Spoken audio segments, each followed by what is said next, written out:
Welcome back to All This Math. This is Professor Parker, and for today's lesson, we're going to talk about finding the slope when you're given 2 points that are on a line. All right. So this is a pretty typical question that you might see in an Algebra 1 course, or even sometimes in an Algebra 2 course, maybe, where you want to just find the slope of the line. Now, what is the slope? So if we're talking about the equation y equals mx plus b, slope is the number that's in the place of the letter m. Why it's an m, I don't really know. It's got something to do, I learned it at one point in the past, but I don't really remember. It's got something to do with like either the ancient Greeks or the ancient Romans, something to do with their language. So we just use the letter M to represent slope. But also on a line, the slope in terms of like the picture of a line, what a line looks like, the slope tells you how flat or how close to being vertical a line is, right? Kind of like a hill. We can tell the slope of a hill, like how flat, if it's a hill, well, it's not flat if it's a hill, but right. So like how slanted it is, you know what I mean? Like how slanted it is, that there's a number basically that we use to represent like how slanted a line is or how slanted a hill might be. All right. But we got a formula. Like with a lot of things, we got a formula. All right. So there's a formula we can use. I'm gonna write it down on the board so you'll know it. In case you don't already have a formula, make sure you write this formula down. And actually what I would highly recommend, because this formula is not gonna go away, you're gonna have to use it over and over and over and over and over again. You might as well memorize this formula. All right. So I'm gonna give you the long drawn out version of the formula too. So it's M equals, you might see this in a physics class, delta Y over delta X, or in a calculus class. This triangle is from the Greek alphabet. It stands for delta, meaning the change in, like how much this value changes by. So delta Y divided by delta X. All right. And when I break this down, it's going to be Y2 minus Y1 divided by X2 minus X1. All right. So Y2 minus Y1 divided by X2 minus X1. You might see some textbooks, right, that in your numerator, it might say Y1 minus Y2 instead of Y2 minus Y1. And it might say X1 minus X2 instead of saying X2 minus X1. You'll still get the same final answer once you simplify and reduce everything, right? Clean up the problem, clean up, get rid of the negative signs you don't need and all that. You still can get the same answer, but make sure that your Y values are always in the numerator, right? If you put your Y's in the denominator, then you ain't gonna get the right answer. If you put your X's in the numerator, you're not gonna get the right answer. So the change in Y must always be in the numerator. Now let me give you another point, another caveat, right? If you do Y2 minus Y1 in your numerator, make sure that you're also doing X2 minus X1 in the denominator.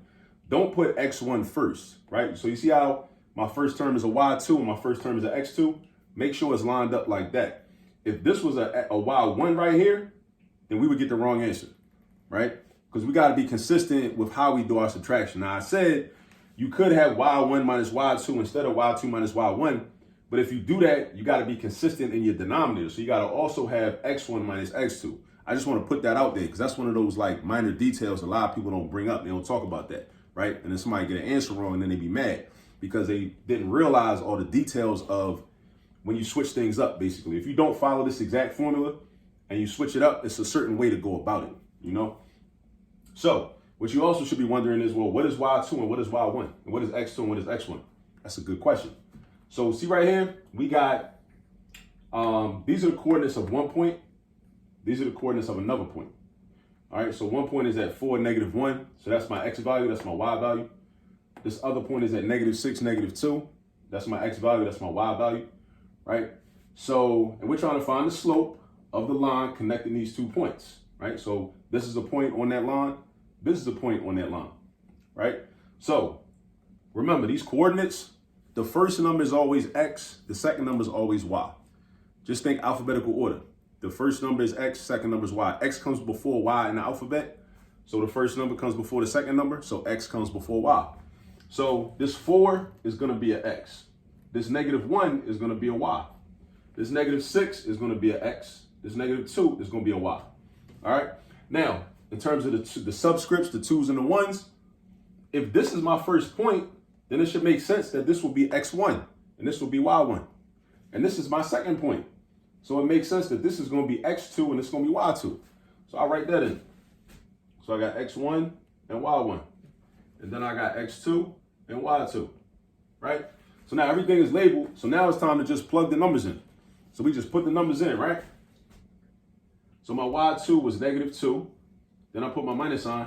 My y1. Now, this is something else I want to emphasize. A lot of times, people don't like writing a lot of negative signs. People don't like writing a lot of minus signs. I get it. You know, you just might not like minus signs. But check this out, though. If the formula already has a minus sign in it, and your y1 is -2, is negative also, you got to write all the negative signs. So the minus sign, that's meaning this. The minus sign that's already part of the formula, that's right there. So you can't just say, oh, well, I already got a minus sign there, so I don't need to put this negative sign. No, you can't do that. You got to still put that negative sign. You still got to put that negative sign. And what I would do is, because it's a negative after a minus sign, I would put that number in parentheses. So I would do this. -2 minus -1. I just put the parentheses just to show separation between the minus sign and the negative sign. That's the only reason.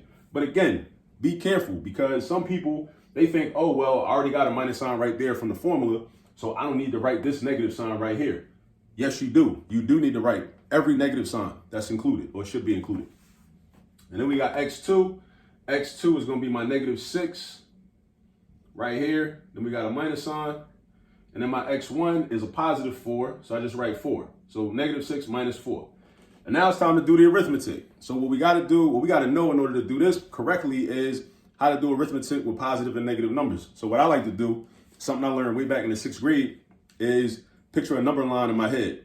And I know I start at the first number, and if I'm doing subtraction, I'm going to slide to the left. And if I'm doing addition, I'm going to slide to the right.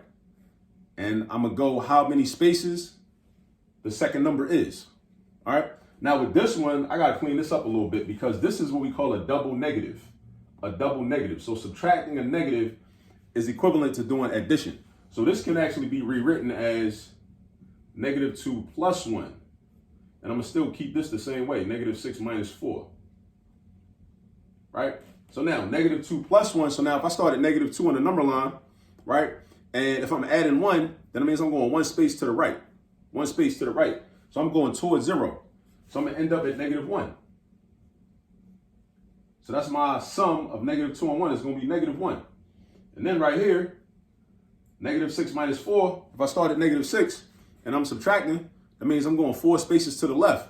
So I'm going -7, -8, -9, -10. I'm going to the left, I'm going 4 spaces. So I'm going to end up at -10. So I got -1 over -10. And now I got to clean this up, because there's no need to have 2 negative signs in a fraction. If you got 2 negative signs in a fraction, then that means that fraction simplifies to a positive. Now, the reason that it simplifies to a positive is because another way to think about a fraction is this. You can think about a fraction as a division problem, right? So a fraction is just a division problem. And remember what happens when you divide a negative by a negative. Whenever you divide a negative by a negative, you end up with a positive quotient. So when you think about it that way, it makes sense that you shouldn't end up with 2 negative signs in a fraction. So this -1 divided by -10 is just positive 1/10. So that means that the slope of this line that has these 2 points on it is 1/10. So some teachers talk about rise over run. So that means to get between points on this line, right? Any 2 points on this line, you can slide to the right 1 space and then go up 10 spaces. So every time you slide to the right, you're going to go up 10 spaces. Slide to the right, up 10 spaces. Slide to the right, 1 space, up 10 spaces. The top number in the slope tells you how far you're going to move left or right. The bottom number in the slope tells you how far you're moving vertically, right? So you run left and right, you rise up and down, right?